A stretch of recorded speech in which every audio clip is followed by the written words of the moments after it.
And we're back. Isaiah chapter 14. But not so with Jacob. God will have compassion on Jacob. Once again, he'll choose Israel. He'll establish them in their own country. Outsiders will be attracted and throw their lot in with Jacob. The nations among whom they lived will actually escort them back home, and then Israel will pay them back by making slaves of them, men and women alike, possessing them as slaves in God's country, capturing those who had captured them, ruling over those who had abused them. When God has given you time to recover from the abuse and trouble and harsh servitude that you had to endure, you can amuse yourselves by taking up this satire, a taunt against the king of Babylon. Can you believe it? The tyrant is gone. The tyranny is over. God has broken the rule of the wicked, the power of the bully rulers that crushed many people. A relentless reign of cruel outrage established a violent rule of anger, rife with torture and persecution. And now it's over. The whole earth, quietly at rest, burst into song, make the rafters ring. Ponderosa pine trees are happy. Giant Lebanon cedars are relieved, saying, "Since you've been cut down, there's no one around to cut us down."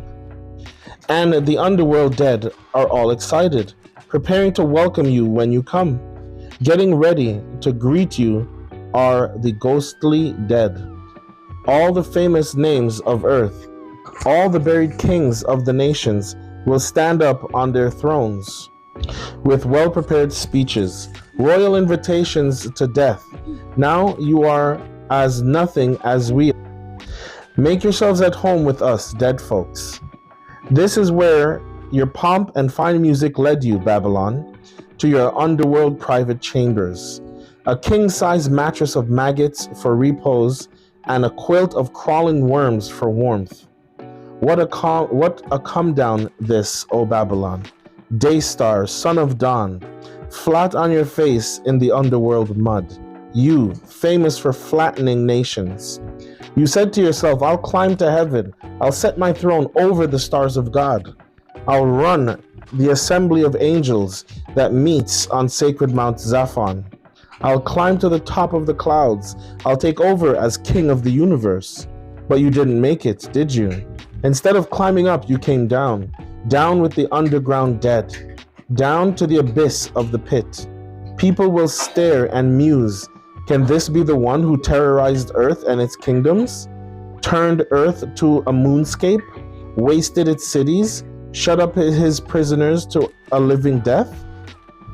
Other kings get a decent burial, honored with eulogies and placed in a tomb, but you're dumped in a ditch unburied, like a stray dog or cat, covered with rotting bodies, murdered and indigent corpses.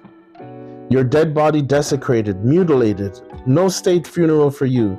You've left your land in ruins, left a legacy of massacre.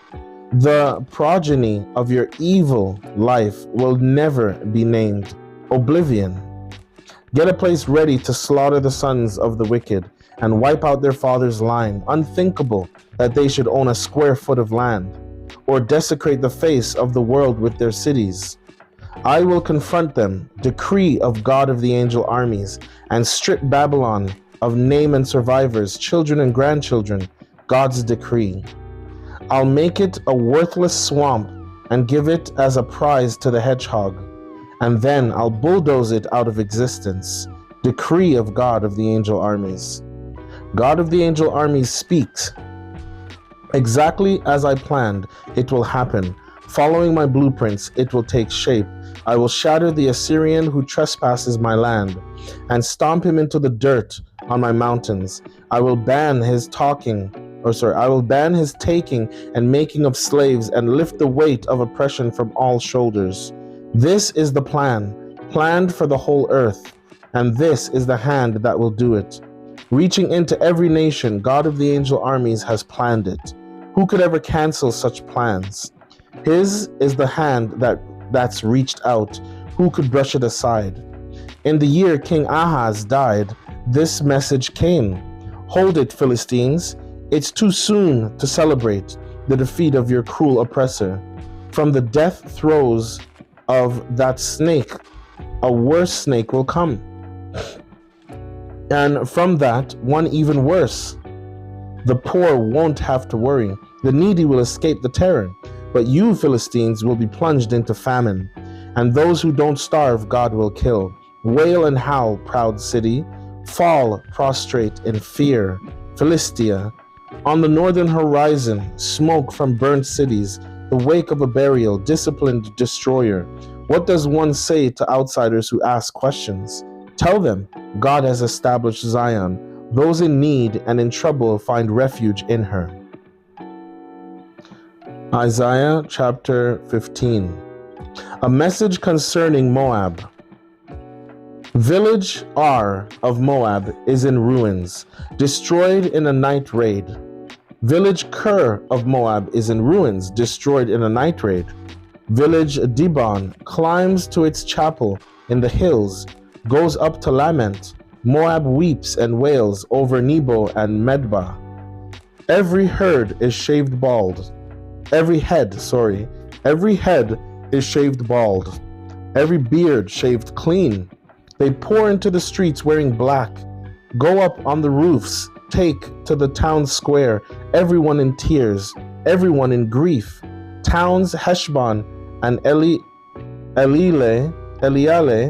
cry long and loud. The sound carries as far as Jahaz. Moab sobs, shaking in grief. The soul of Moab trembles. Oh, how I grieve for Moab. Refugees stream to Zoar, and then on to Elgath Shelishiyah. Up the slopes of Luhith they weep. On the road to Horonaim they cry their loss. The springs of Nimrim are dried up, grass brown, buds stunted, nothing grows. They leave, carrying all their possessions on their backs, everything they own, making their way as best they can across Willow Creek to safety. Poignant cries reverberate all through Moab, gut-wrenching sobs as far as Eglaim, heart-racking sobs all the way to Beer Elim, the banks of the Dibon crest with blood. But God has worse in store for Dibon, a lion to finish off the fugitives, to clean up whoever's left behind. Isaiah chapter 16. Dispatch a gift of lambs, says Moab, to the leaders in Jerusalem. Lambs from Selah sent across the desert to buy the goodwill of Jerusalem. The towns and people of Moab are at a loss. New hatched birds knocked from the nest, fluttering helplessly at the banks of the Arnon River, unable to cross. Tell us what to do. Help us out. Protect us. Hide us. Give the refugees from Moab sanctuary with you. Be a safe place for those on the run from the killing fields. When this is all over, Judah answers, the tyrant toppled, the killing at an end. All signs of these cruelties long gone. A new government of love will be established in the venerable David tradition. A ruler you can depend on will head this government, a ruler passionate for justice, a ruler quick to set things right.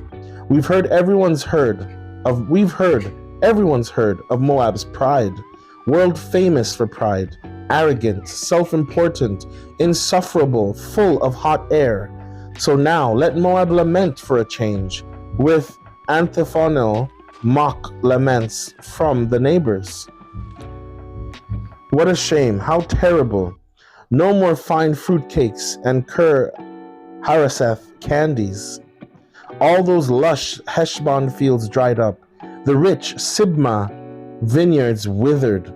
Foreign thugs have crushed and torn out the famous grapevines that once reached all the way to Jazer, right to the edge of the desert, ripped out the crops in every direction as far as the eye can see.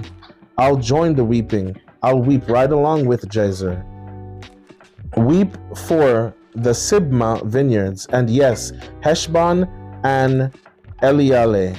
I'll mingle my tears with your tears. The joyful shouting at harvest is gone. Instead of song and celebration, dead silence.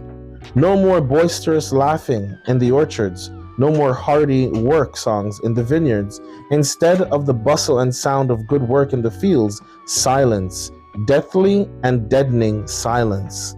My heartstrings throb like harp strings for Moab. My soul in sympathy for sad Ker Heres. When Moab trudges to the shrine to pray, he wastes both time and energy. Going to the sanctuary and praying for relief is useless. Nothing ever happens. This is God's earlier message on Moab. God's updated message is, in 3 years, no longer than the term of an enlisted soldier, Moab's impressive presence will be gone. That splendid hot air balloon will be punctured, and instead of a vigorous population, just a few shuffling bums panhandling handouts. Amen. Amen.